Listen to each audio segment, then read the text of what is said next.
Hello అండి, నేను మీ శ్యామల. ఈరోజు మన యుక్తి కిచెన్లో ఇవాల్టి రెసిపీ వచ్చేసి బొబ్బర్ల తాలింపు వేస్తున్నానండి. వర్షాకాలం కదండి, ఇలా వేడి వేడిగా బొబ్బర్ల తాలింపు వేసుకొని తినండి. చాలా చాలా టేస్టీగా ఉంటుంది. దీన్ని మార్నింగ్ బ్రేక్ఫాస్ట్లో కానీ ఈవినింగ్ స్నాక్ లాగా కానీ తీసుకోవచ్చు. తయారీ విధానం చూసేద్దామా. ముందుగా ఇక్కడ కుక్కర్లోకి నానబెట్టిన బొబ్బర్లని వేస్తున్నానండి. ఒక కప్ అయితే నైటే నానబెట్టేశాను. నైట్ పడుకునే ముందు నానబెట్టుకోవాలి.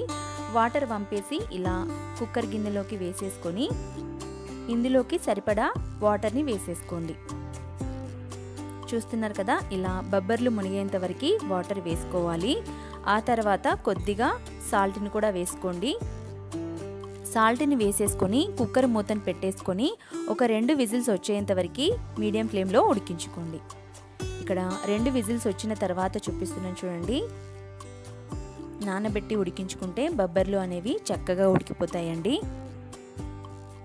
ఇప్పుడు మనం చెక్ చేసుకుందాం. చూడండి, బొబ్బర్లు అయితే ఇలా ఉడికిపోయాయి. ఇలా ఉడికించుకుంటే సరిపోతుంది. ఇప్పుడు వాటర్ పంపేసుకొని ఇప్పుడు మనం తాలింపు వేసుకుందాం.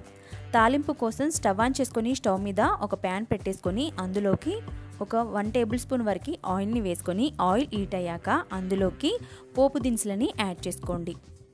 కొద్దిగా చిటికెడు మాత్రమే ఆవాలను వేస్తున్నానండి. ఒక 1 టేబుల్ స్పూన్ వరకు జీలకర్రని వేసేసాను. ఆ తర్వాత పచ్చిమిర్చి 6 to 7 కట్ చేసుకొని వేసేసుకోండి.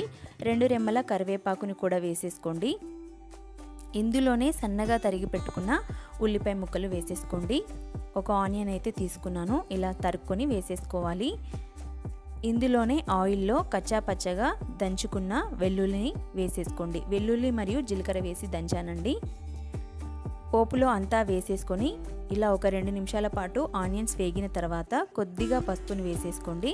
ఇప్పుడు అంతా కలిసేలాగా ఒకసారి కలిపేసుకోండి. నేను మరి కాస్త సాల్ట్ని యాడ్ చేసుకుంటున్నానండి. బొబ్బర్లని టేస్ట్ చూసుకొని సాల్ట్ని అడ్జస్ట్ చేసుకోండి. ఇలా కలుపుకున్న తర్వాత వాటర్ వంపేసుకున్న బొబ్బర్లని ఈ పోపులోకి వేసేసుకొని ఒకసారి అంతా కలిపేసుకోండి. చూస్తున్నారు కదా, ఈ విధంగా ఒక 2 నిమిషాల పాటు ఇందులో అంతా కలిపేసుకోండి.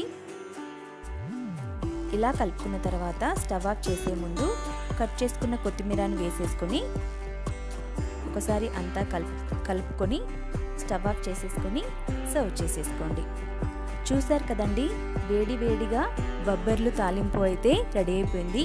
ఇలా బయట వర్షం పడుతున్నప్పుడు ఇలా చక్కగా బొబ్బర్లను తాలింపు వేసుకొని తినండి. చాలా చాలా టేస్టీగా ఉంటుంది. అలాగే పిల్లలు స్కూల్ నుంచి రాగానే చేసి పెట్టండి, పిల్లలు కూడా ఎంజాయ్ చేస్తారు. అలాగే ఈ బొబ్బర్ల తాలింపుని వెయిట్ లాస్ అవ్వాలనుకునే వారికి కూడా చాలా చాలా ఉపయోగపడుతుందండి. చూసారు కదండి ఇవాల్టి రెసిపీ. ఈ రెసిపీ కనుక నచ్చినట్లయితే ప్లీజ్ లైక్ చేయండి. మీ ఫ్రెండ్స్కి కూడా షేర్ చేయడం మర్చిపోవద్దు. Thank you for watching.